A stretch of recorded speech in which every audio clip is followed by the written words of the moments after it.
मेरा ऑफलाइन वाला टेस्ट है और परसों हमारा EITS है, तो दोनों ही टेस्ट बैक टू बैक हैं। तो चलो उसकी प्रिपरेशन करते हैं। अभी हम करते हैं lots of question practice and उसके बाद बायोलॉजी वगैरह। चलो मिलते हैं आपसे। जी यहाँ पर तो मैं खा रही थी चॉकलेट, जो मेरे बैग में ना पता है कब से रखी थी, 21 जनवरी से, मतलब almost after a month. And ये ना मुझे रिसेंटली मिली जब मैंने अपना बैग चेंज किया था। तो ये तो बात चलो नॉर्मल थी। अब जो मेन पॉइंट है वीडियो का उस पर बात करते हैं। क्या सच में मैंने 20 आवर्स की स्टडी करी या नहीं? तो रियलिटी ये है जी नहीं, बिल्कुल नहीं, मैंने 20 आवर्स बिल्कुल नहीं पढ़ा।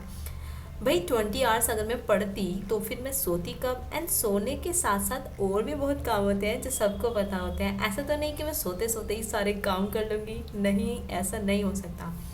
जो रियलिटी है वो ये है, मुझे आप लोगों से शेयर क्यों करना था। अब भाई इस टॉपिक पे मैं क्यों बात कर रही हूँ? मैं इस टॉपिक पे इसलिए बात कर रही हूँ क्योंकि रिसेंटली ना मुझे पर्सनली मेल्स वगैरह, मतलब मेल्स पर्सनली आते हैं, ऑब्वियस सी बात है, बट मुझे बहुत सारे ना मेल्स इससे रिगार्डिंग ये आ रहे हैं कि दीदी आप सोती कब हैं, हमें अपना रूटीन बताइए, क्या आप सिर्फ 4 आवर्स की स्लीप लेते हैं? जी नहीं, ऐसा नहीं है एंड ऐसा पॉसिबल भी नहीं हो सकता। एंड यस, अगर जो लोग ये सब फॉलो कर रहे हैं ना, तो सच में वो बेसिकली अपने सिलेक्शन से दूर हो रहे हैं। यहाँ पर ना मैं प्रैक्टिस कर रही हूँ बायोलॉजी के प्रीवियस ईयर क्वेश्चन, एंड वो मैं कर रही हूँ फिजिक्स वाला ऐप पढ़ना लाइब्रेरी से। बेसिकली जिनके पास बुक नहीं है ना एंड वो अफोर्ड नहीं कर सकते, तो वो वहाँ पर जाकर ना क्वेश्चन प्रैक्टिस कर सकते हैं फ्री ऑफ कॉस्ट। फिजिक्स वाला में लाइब्रेरी में आपको मिल जाएंगे।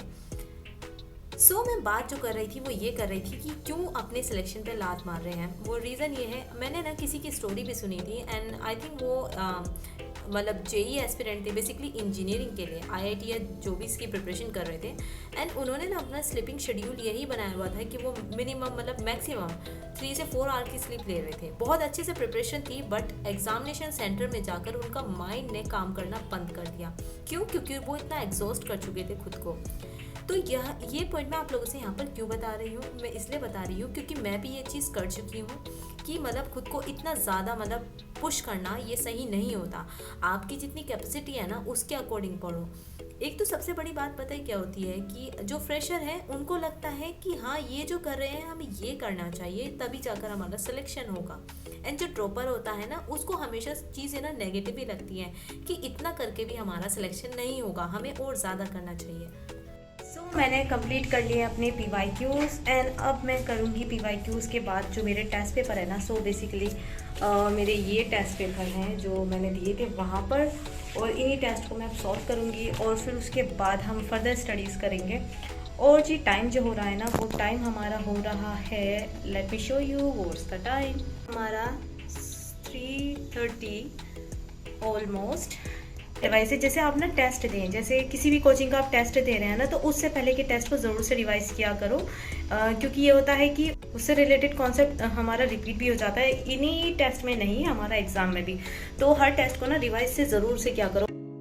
तो बस बात मैं यही बोलना चाहूँगी कि जितना आप पढ़ सकते हैं, जितने घंटे आप पढ़ सकते हैं, जितने घंटे आप प्रोडक्टिव पढ़ सकते हैं, इतना पढ़ो, दूसरों को देखकर मत पढ़ो।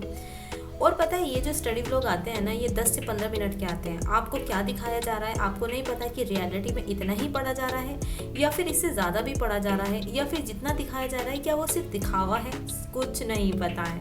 एंड मैं स्टडी व्लॉग जो बनाती थी ना, वो अपने आप को पुश करने के लिए बनाती थी। मुझे नहीं पता था कि मेरे चैनल पे इतने ज़्यादा लोग जुड़ जाएंगे एंड फिर वो मुझसे इतने अटैच हो जाएंगे कि मुझे स्टडी व्लॉग बनाने पड़ेंगे। कभी कभी मुझे लगता है कि नहीं, ये मैंने बहुत गलत डिसीजन लिया कि भाई इस तरीके से ना जो बच्चे अपनी आउटपुट दे सकते हैं मे बी वो नहीं दे पा रहे हों। लेकिन कभी कभी लगता है कि अच्छा क्या है, क्योंकि जब से मैंने ये चैनल स्टार्ट किया है ना, तो मेरे अंदर जो कॉन्फिडेंस है ना एंड वो सेल्फ डाउट ना, वो धीरे धीरे ख़त्म हो रहा है, जो बहुत ज़्यादा ज़रूरी था। क्योंकि बीइंग अ ड्रॉपर ना, आप ना हमेशा ना खुद से सेटिस्फाई नहीं रहते, आपको ना हमेशा डाउट रहता है क्या हम कर भी पाएंगे या नहीं। तो ये सब रीज़न थी, मुझे आप लोगों से बोलना बस यही था। जो फाइनल कंक्लूजन है कि देखो, कंपटीशन करना है तो खुद से करो, दूसरे से नहीं, क्योंकि आप दूसरे का लेवल नहीं जानते हैं ना। तो आप खुद को बेटर बनाने की कोशिश करो day by day. And yes, कभी भी पढ़ाई करो ना तो आवर्स कैलकुलेट करके मत पढ़ना कि मैंने तो 20 घंटे पढ़ लिया, 15 घंटे पढ़ लिया। भाई कहाँ जाओगे इतने घंटे पढ़ के? बनना तो डॉक्टर ही है, उसके बाद भी पढ़ना ही है, पूरी लाइफ पढ़ना है। तो प्रॉपर वे में पढ़ो, खुद को ना बुलावा मत दो, बीमारियों को बुलावा मत दो। बेसिकली मैं इसलिए बोल रही हूँ क्योंकि ये जो रूटीन मैंने अपना ख़राब किया था ना, आज उसी की बदौलत मुझे माइग्रेन गिफ्ट में मिला है, उसके साथ मुझे साइनस गिफ्ट में मिला है, एंड सुपर बम्पर जो मिला है वो मुझे लैक ऑफ स्लीप। ये सारी चीज़ें मुझे फ्री में मिल गई हैं अपनी प्रिपरेशन के साथ। And right now I am dealing with mental health also. वैसे तो देखो इसका ट्रीटमेंट चल रहा है, बट जिस चीज़ को आप अवॉइड कर सकते हैं तो उसको क्यों ही फ्री ऑफ कॉस्ट में बुलावा दे रहे हो, है ना। आज के टाइम पे तो कोई किसी को पैसे दे तो भी किसी की एडवाइस लेना पसंद ना करे, है ना। तो ये फ्री ऑफ कॉस्ट वाली चीज़ें मत ही लो। सो यहाँ पर मैं ना टेस्ट पेपर सॉल्व कर रही हूँ जो मेरे टेस्ट हुए थे उसके।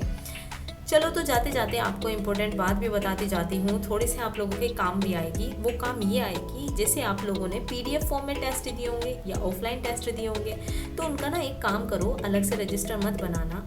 आप ये करना कि जो टेस्ट में क्वेश्चन गलत हुए हैं ना, उसको छोटे से पेपर पे सॉल्व करके पेपर में वहीं आप ना पिन कर देना, सो दैट जब आप उस पेपर को रिवाइज करो, अलग से रजिस्टर उठाने के लिए ना आलस ना करना पड़े, ढूंढना ना पड़े। टेस्ट पेपर के साथ ही आपको सॉल्यूशन दिख जाए कि हाँ भाई ये क्वेश्चन गलत था, इसका ये सॉल्यूशन था। ये सही तरीके से आपका रिवीजन हो जाएगा।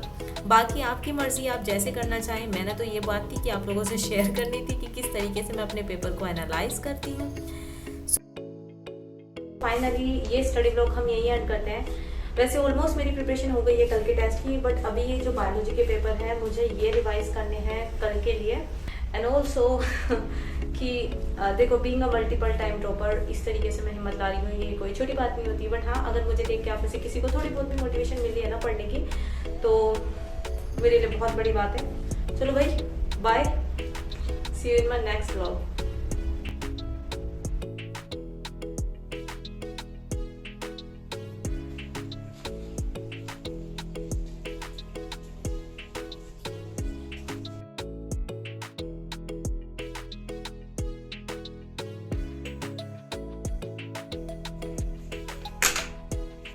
Good morning everyone. So today is Saturday and मैं रेडी हो रही हूँ अपने टेस्ट के लिए। आज मेरा ऑफलाइन टेस्ट है, सो उसी के लिए मैं रेडी हो रही थी एंड होपफुली वो अच्छा जाए क्योंकि मैंने प्रिपरेशन अच्छी करी थी। और अभी अपना रेडी होते हैं एंड पता नहीं, क्योंकि मैं 2 वीक बाद जा रही हूँ, बेसिकली 1 वीक का गैप था, तो ये नहीं पता कि भाई मैं जो ये वुलन पहन के जा रही हूँ मुझे गर्मी ना लगे। बट कोई नहीं, ऐसे ना रहे क्योंकि भाई टेस्ट देना है, इट्स ओके। चलो हम रेडी होते हैं, ब्रेकफास्ट करते हैं और फिर निकलते हैं अपने टेस्ट के लिए। फिर आकर आपसे शेयर करेंगे अपना एक्सपीरियंस और हाँ कि मेरे कितने मार्क्स आए अपने टेस्ट में। एंड हेयर थोड़े ज़्यादा मैसी हो रहे हैं। चलो भाई, अपने ये जयपुरी पहन लेते हैं। बेसिकली मेरे पास हैं तो शूज़ भी, बट मुझे लग रही है गर्मी, तो इसलिए मैं ये जयपुरी पहनती हूँ और मुझे ज़्यादा अच्छे लगते हैं। लेते हैं अपना बैग, आज मैं बड़ा बैग लेकर जा रही हूँ। तो मिलते हैं आपसे टेस्ट दे के आने के बाद, और तब तक आप भी अच्छे से पढ़ते रहिए। बाय। तो यहाँ पर मैं एंजॉय कर रही थी ट्रीट, एंड ये पता क्या था, ये हमारी पैटीज थी, बन वाली पैटीज। एंड मैं क्यों अपने आप को ट्रीट दे रही थी, तो ये इसलिए दे रही थी क्योंकि मेरे 600+ मार्क्स आए थे। तो आप भी ना खुद को इस तरीके से छोटी छोटी ट्रीट देकर मोटिवेट कर सकते हैं। तो बाय एवरीवन, मिलते हैं नेक्स्ट स्टडी ब्लॉग में।